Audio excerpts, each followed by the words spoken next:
Continuamos con la unidad 5 referida al sistema nervioso. Serán varias las clases que desarrollaremos para tratar todos los temas que están incluidos en esta unidad. El tema de esta clase es bioelectricidad. La bioelectricidad es el conjunto de fenómenos eléctricos que ocurren en los seres vivos. La electricidad está relacionada con la presencia y el flujo de cargas eléctricas. Y la carga eléctrica es una propiedad de algunas partículas subatómicas, los protones con carga positiva y los electrones con carga negativa. Estas partículas, junto con los neutrones, constituyen los átomos de toda la materia. En los seres vivos encontramos átomos y moléculas con carga eléctrica. Se trata de los iones.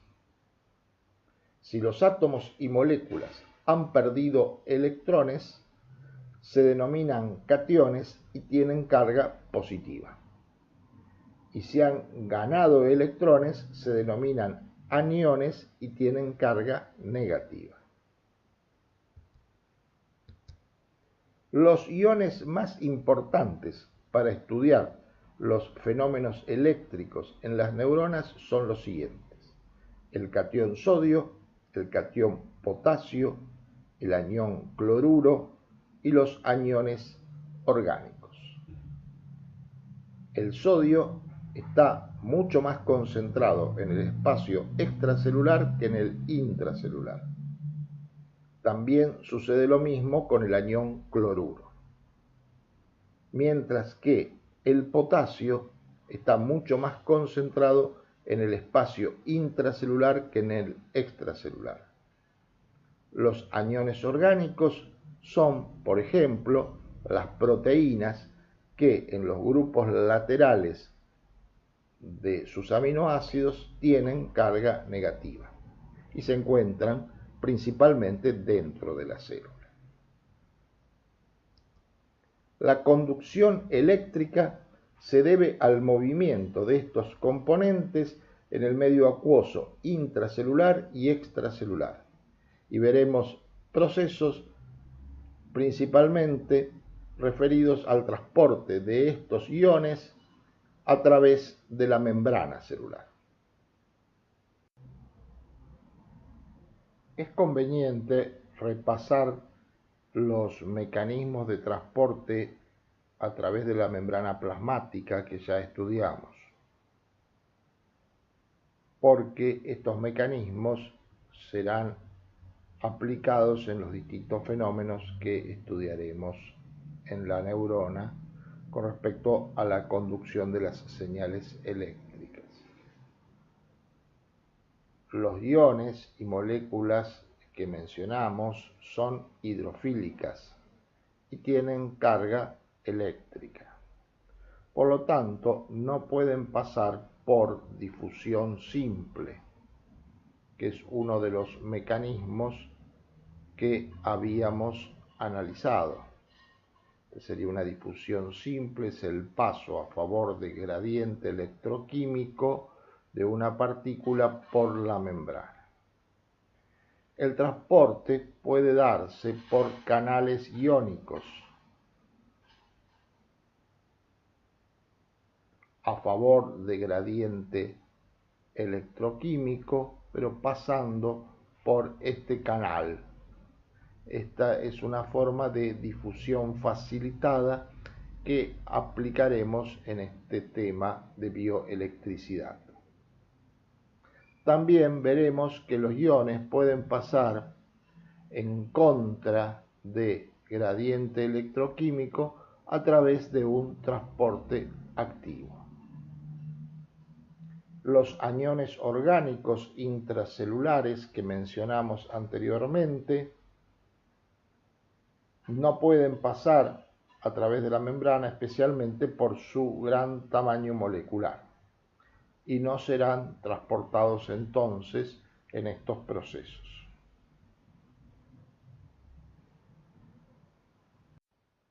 La bomba de sodio-potasio es un transporte activo que transporta al catión sodio hacia el exterior y al catión potasio hacia el interior. De esa manera genera los gradientes electroquímicos correspondientes a estos cationes. Como los mismos se van a mover en los fenómenos eléctricos que luego estudiaremos, será necesario siempre estar exportando el sodio e ingresando el potasio para mantener los gradientes. Y esta función es la función de la bomba de sodio-potasio: generar y mantener los gradientes electroquímicos. En las neuronas también encontramos una bomba de cloruro que transporta cloruro en forma activa hacia el exterior de la célula y mantiene su gradiente electroquímico. La célula nerviosa en reposo, es decir, en una situación donde no recibe estímulos, tiene un exceso de cargas positivas en el lado exterior de la membrana y un exceso de cargas negativas en su lado interior. La separación de cargas eléctricas da lugar a una diferencia de potencial eléctrico a través de la membrana que se denomina potencial de membrana. La unidad de medida del potencial eléctrico es el voltio. En las células se encuentran valores en el orden de la milésima parte de un voltio. Se habla entonces de milivoltios. Todas las señales eléctricas se originan a partir de cambios breves en el potencial de la membrana en reposo. Las células excitables son aquellas que tienen la capacidad de modificar ese potencial de membrana. Por ejemplo, las células nerviosas y las células musculares. El potencial de membrana en reposo se determina por el transporte de los iones a través de canales iónicos que siempre están abiertos.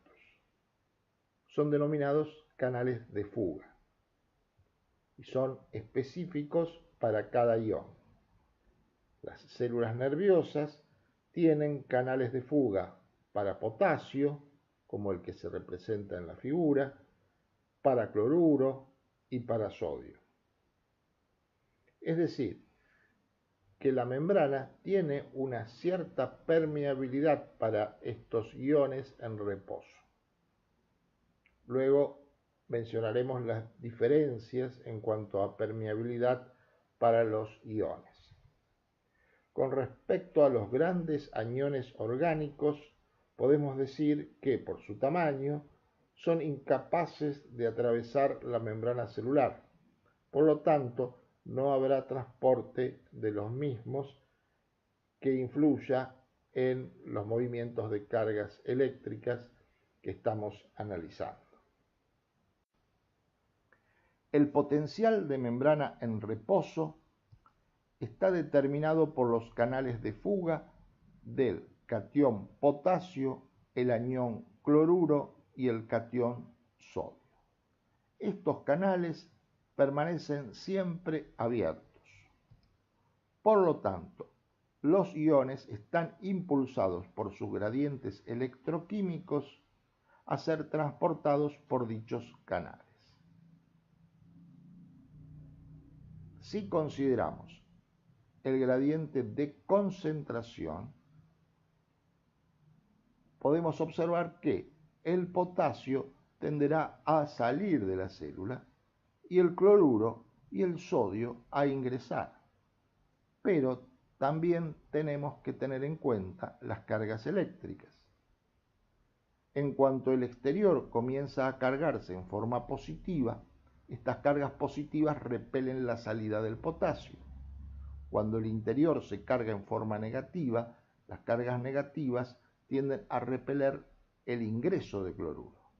En cambio, para el sodio, las dos fuerzas juegan a favor de su ingreso, ya que al estar más concentrado en el exterior, ingresa a la célula y además, cuando el interior de la célula, en el lado interior de la membrana, se carga negativamente, las partículas negativas atraen el ingreso de sodio.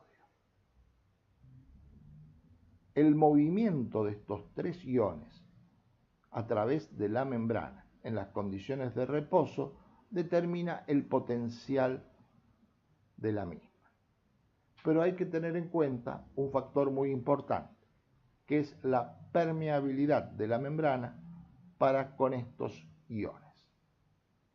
La permeabilidad es mucho mayor para el ion potasio y luego lo sigue el anión cloruro, mientras que la permeabilidad en condiciones de reposo es muy baja para el catión sodio.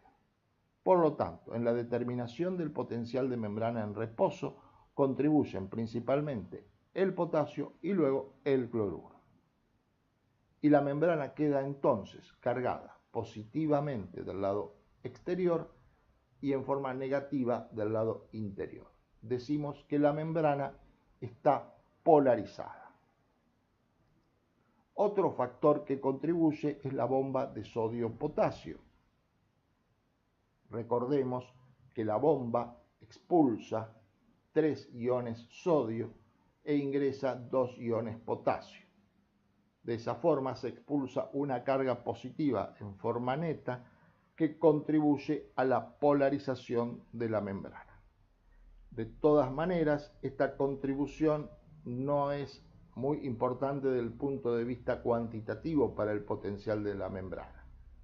Podemos decir que son los canales de fuga aquellos que contribuyen principalmente y que la función de la bomba de sodio-potasio es generar y mantener los gradientes electroquímicos.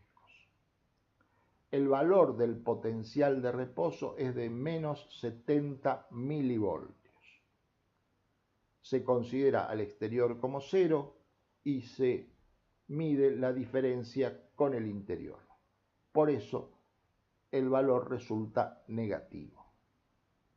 Este es un valor aproximado que puede variar de una célula a otra. Retomamos el esquema de una neurona, donde podemos distinguir 4 componentes principales: el cuerpo celular,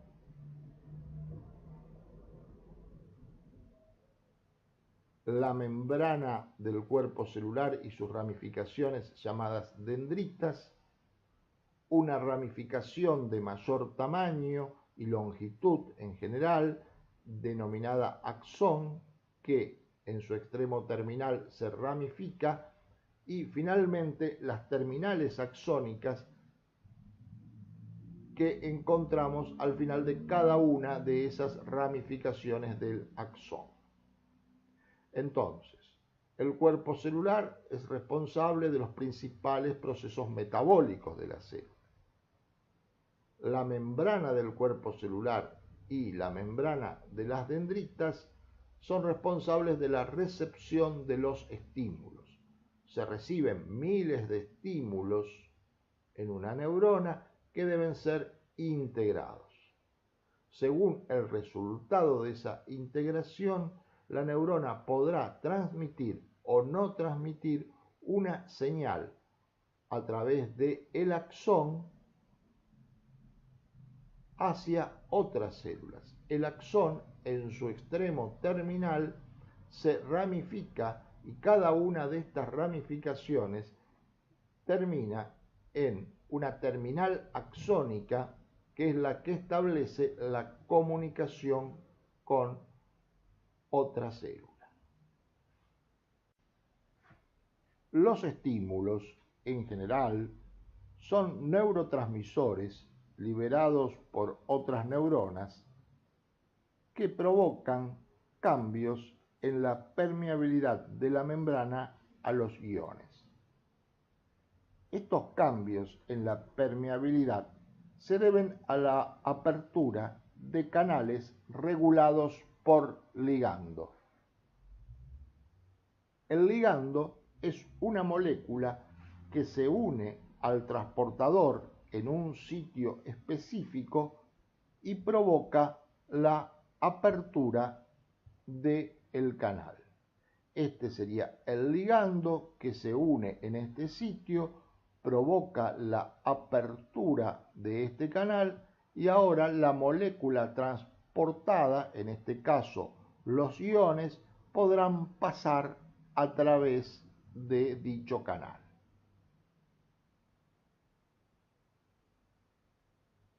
El ligando, en este caso, es el neurotransmisor liberado por otra neurona que actúa sobre receptores que son a su vez canales presentes en la membrana de las dendritas o del cuerpo celular, permitiendo entonces el ingreso de iones y de esa manera modificando la permeabilidad de la membrana, que llevará entonces a la modificación de su potencial. En los estímulos excitatorios se abren canales del catión sodio. El sodio ingresa a través de la membrana a favor del gradiente electroquímico. Al ingresar cargas positivas, disminuye la diferencia de cargas entre el lado externo y el lado interno de la membrana. La polarización es menor. Se dice que la membrana se ha despolarizado. La despolarización ocurre en la zona donde se recibió el estímulo y se denomina potencial local excitatorio. El potencial de membrana puede ser de unos menos 65 milivoltios. Este estímulo no provoca que la neurona receptora transmita un impulso nervioso hacia otra célula. Si no se suman otros estímulos excitatorios, la membrana vuelve al reposo. Se dice que el potencial local excitatorio se disipa. En los estímulos inhibitorios se abren canales para el anión cloruro.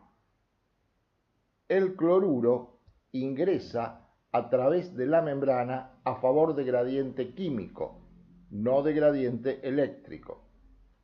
Al ingresar cargas negativas, aumenta la diferencia de cargas entre ambos lados de la membrana.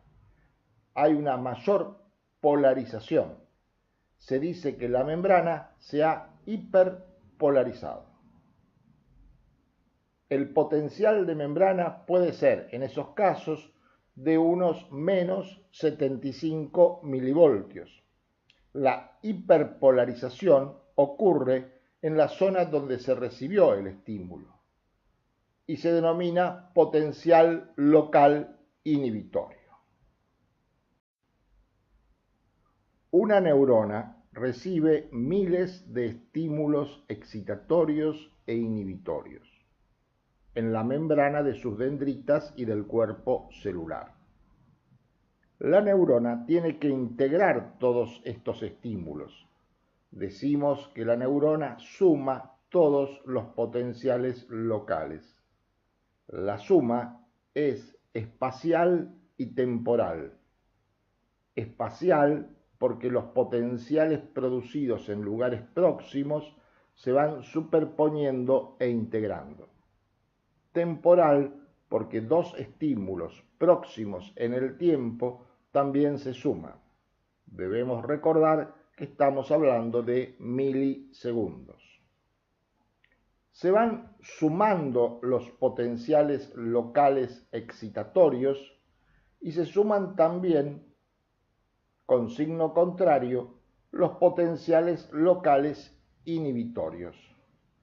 Los primeros asociados a una despolarización y los segundos a una hiperpolarización.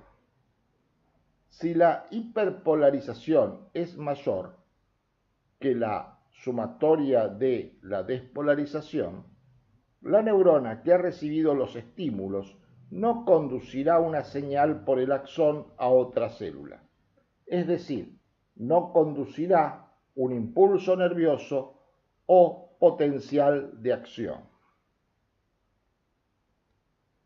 Si la suma de los potenciales excitatorios supera a los potenciales inhibitorios y si además llega a un valor de potencial mínimo, se descarga un impulso nervioso o potencial de acción a lo largo del axón. La despolarización debe alcanzar ese valor al que se denomina umbral de excitación. En términos de voltaje, el umbral de excitación corresponde a un valor de unos menos 55 milivoltios, valor que puede variar según las características de la célula. El incremento despolarizador debe alcanzar el lugar de nacimiento del axón, que se denomina cono axónico. Esta despolarización actuará en la membrana del cono axónico, provocando la apertura de otro tipo de canales, que son canales regulados por voltaje. En ese momento se descarga el potencial de acción o impulso nervioso. En el potencial de acción intervienen canales de sodio y canales de potasio regulados por voltaje. En esta diapositiva se representa el funcionamiento de un canal regulado por voltaje. En el estado de reposo, el canal está cerrado. No pueden pasar los iones por el mismo. Y además aquí tenemos un segmento inactivador que luego veremos cómo interviene. Cuando se alcanza el umbral de excitación, se abre este canal, se desbloquea el mismo y pueden pasar entonces los iones. El ion sodio ingresa desde el exterior al interior de la célula y al ingresar cargas positivas vuelve al lado interior de la membrana con cargas positivas. Es decir, que en este caso se llega a invertir la polaridad de la membrana. Hablamos también de despolarización. Pasado un muy breve tiempo, del orden de las fracciones de milisegundos, el canal se bloquea. El segmento inactivador cierra el canal y ya no pueden pasar los iones sodio. El canal seguirá inactivado hasta que la membrana se repolarice y se vuelva al estado de reposo donde el canal está cerrado.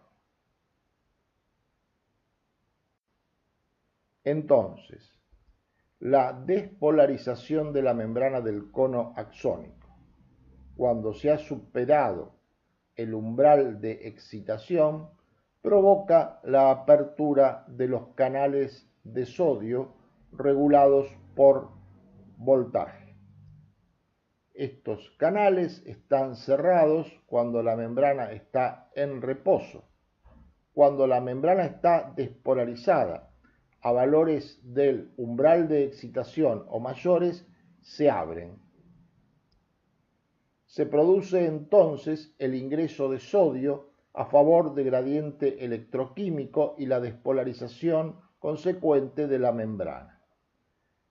En este caso, la polaridad se invierte y el lado interno de la membrana queda cargado en forma positiva y el lado exterior en forma negativa. Luego, los canales de sodio se cierran, quedando inactivos. Ante la despolarización en el cono axónico, ahora comienzan a abrirse los canales próximos en el mismo axón, provocando de nuevo una despolarización por el ingreso de sodio. Esta despolarización sigue abriendo los canales vecinos y se va propagando a lo largo de todo el axón. Esta despolarización que transcurre a lo largo del axón es la conducción del potencial de acción o impulso nervioso. Durante la conducción del potencial de acción se abrieron canales de sodio regulados por voltaje, ingresó sodio, la membrana se despolarizó e incluso se invirtió la polaridad de la misma, quedando con carga positiva en el lado interior y carga negativa en el lado exterior. El valor del potencial de membrana alcanza unos más 40 milivoltios aproximadamente. El cambio de signo es porque la polaridad se ha invertido. Luego que la despolarización transcurre a lo largo de todo el axón, la membrana del axón se repolariza. Los canales de sodio se cierran y se inactivan y se abren canales para potasio. También son canales regulados por voltaje. Cuando el potasio sale, lleva cargas positivas que compensan la entrada de cargas positivas que transportó el sodio cuando ingresó. La membrana entonces se repolariza, alcanza un valor de reposo de unos menos 70 milivoltios.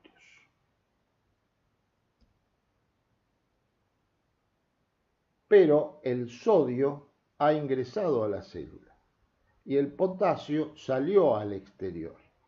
Es necesario entonces mantener los gradientes. Y interviene la bomba de sodio-potasio a través de un transporte activo que reubica a los iones, expulsando sodio e ingresando potasio.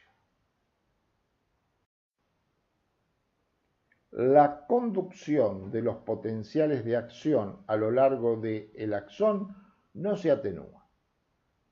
Los potenciales de acción no se debilitan a medida que viajan a lo largo de la membrana axónica. Esto es porque se van abriendo sucesivamente canales de sodio y van reforzando la despolarización.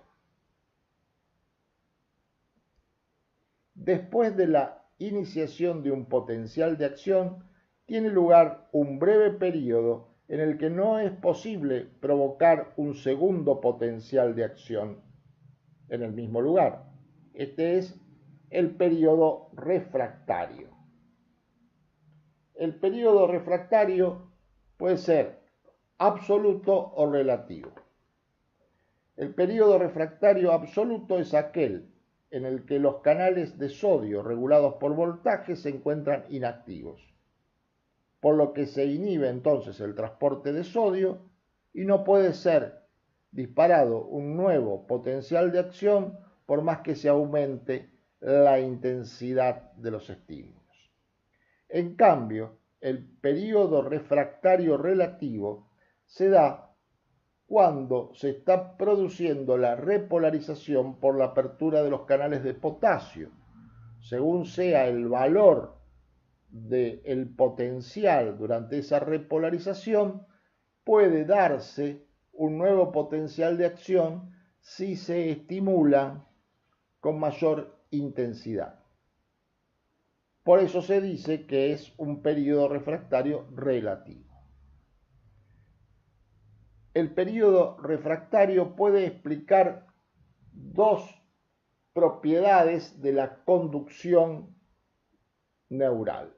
En primer lugar, es responsable del hecho de que los potenciales de acción viajen a lo largo de los axones en un único sentido. Las porciones del axón por las que acaba de pasar el potencial de acción quedan momentáneamente refractarias y el potencial de acción no puede invertir su dirección. En segundo lugar, es responsable del hecho de que el ritmo de disparo de la neurona se relaciona con la intensidad de la estimulación. Si la intensidad de la estimulación sobre una neurona aumenta, no se transmiten potenciales de acción de mayor intensidad. Los potenciales de acción son todos iguales. Si hay mayor estimulación, se produce un aumento en la frecuencia de descarga de los potenciales de acción. El límite de aumento de la frecuencia de descarga lo determina el periodo refractario. En esta diapositiva se representa el avance del potencial de acción a lo largo del axón. Podemos observar en la primera figura que el ingreso de sodio por apertura de canales regulados por voltaje determina la despolarización de la membrana invirtiendo su polaridad. El resto del axón todavía está en reposo, pero esta despolarización provocará la apertura de los canales vecinos que a continuación se abrirán, permitirán el ingreso de sodio y la consecuente despolarización. El resto más adelante todavía sigue en reposo. Pero el segmento anterior ya tiene los canales de sodio inactivos, se han abierto los canales de potasio y la membrana se está repolarizando. Luego, la despolarización avanza y en la última figura vemos en este sector el ingreso de sodio provocando la inversión de la polaridad. En el segmento anterior se está repolarizando por la salida de potasio y el segmento primero que analizamos ya ha vuelto al estado de reposo. Vemos entonces cómo la despolarización avanza a lo largo del axón, detrás de la despolarización avanza la repolarización para llevar nuevamente al estado de reposo a la membrana del axón. En este gráfico se representa la variación del potencial de membrana en los distintos procesos que hemos estado analizando. En las ordenadas tenemos el potencial de membrana medido en milivoltios y en las abscisas tenemos el tiempo. Partimos de una situación de reposo, siendo el potencial de membrana menos 70 milivoltios.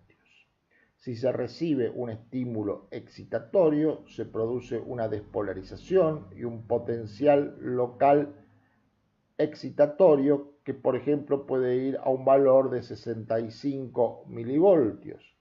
Si ese estímulo es aislado, la despolarización tiende a disiparse y el potencial de acción vuelve a menos 70.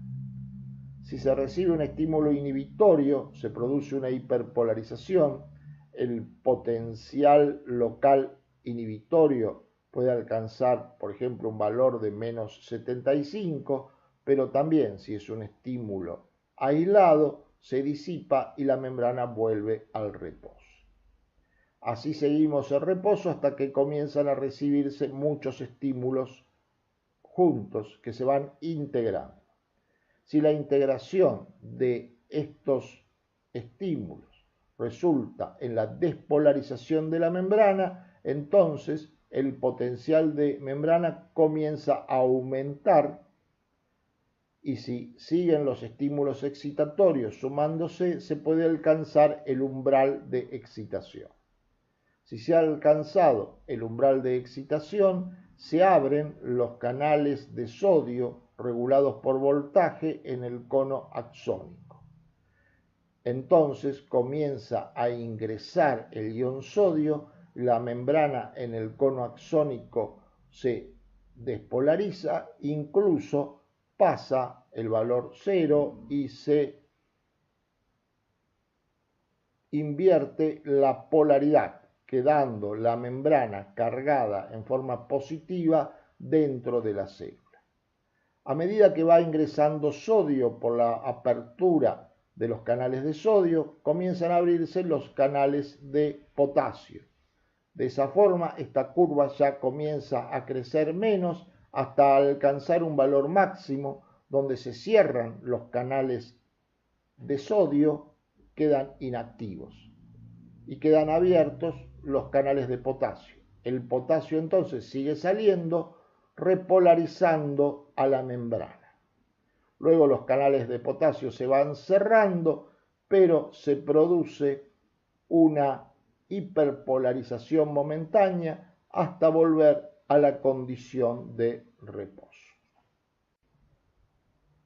Hasta ahora hemos analizado la conducción del potencial de acción por un axón no mielinizado. Muchos axones están recubiertos por mielina.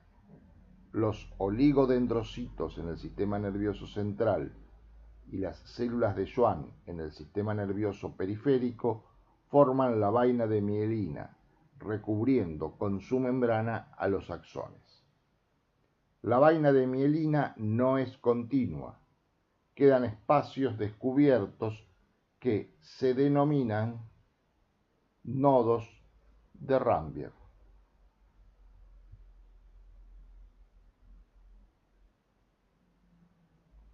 Los canales de sodio y de potasio regulados por voltaje se encuentran en el cono axónico y en los nodos.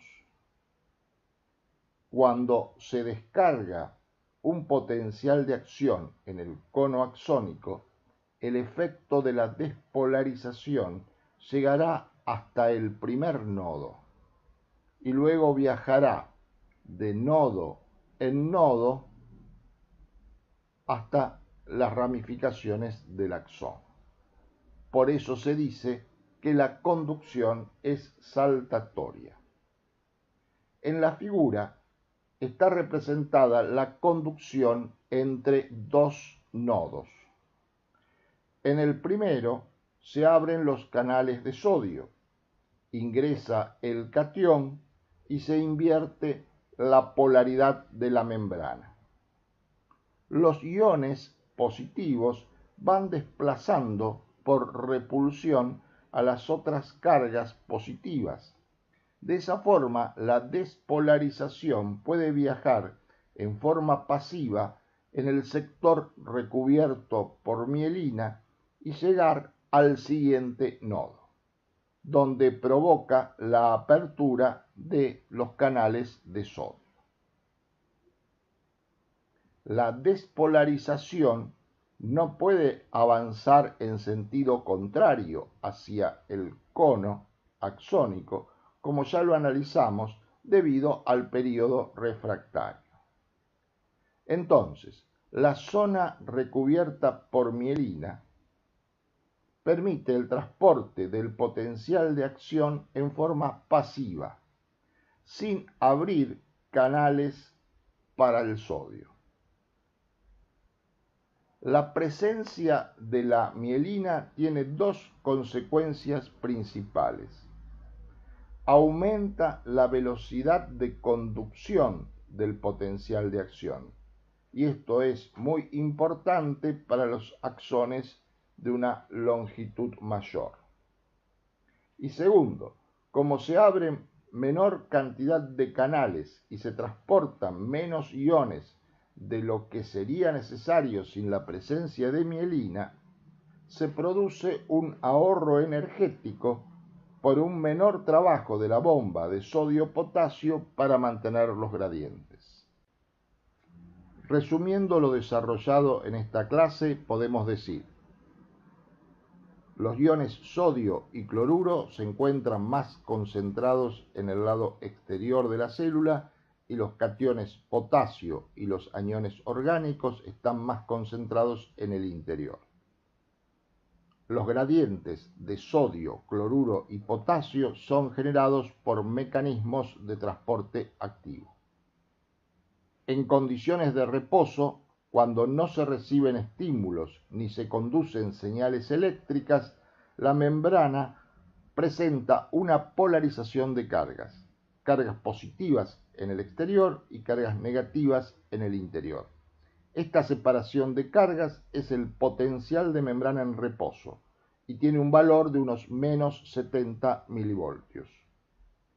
Esta polarización se debe al transporte de los iones a través de los canales de fuga, canales presentes en la membrana que permanecen abiertos. Se reciben estímulos en la membrana de las dendritas y en la membrana del cuerpo celular. Los estímulos excitatorios abren canales de sodio regulados por ligando. Ingresa sodio y se despolariza la membrana. Tenemos un potencial local excitatorio. Como este, habrá muchos otros potenciales locales excitatorios. Los estímulos inhibitorios abren canales de cloruro regulados por ligando. Ingresa cloruro y se hiperpolariza la membrana. Tenemos un potencial local inhibitorio. Y como este potencial local inhibitorio tendremos muchos otros. Se suman los potenciales locales y si se alcanza el umbral de excitación, que aproximadamente puede ser un valor de unos menos 55 milivoltios, se dispara un potencial de acción en el cono axónico. Se abren canales de sodio regulados por voltaje y se produce despolarización. Esta despolarización viaja a lo largo del axón porque se van abriendo en forma sucesiva los canales de sodio regulados por voltaje, llegando a las terminales axónicas. Luego se abren los canales de potasio, que producen la repolarización de la membrana a un valor de menos 70 milivoltios. La bomba de sodio-potasio mantiene los gradientes. La vaina de mielina acelera la conducción del potencial de acción que viaja de nodo en nodo. Finalmente, el potencial de acción que llega a las terminales axónicas induce la comunicación con otras células. Este será el tema de la próxima clase. Muchas gracias.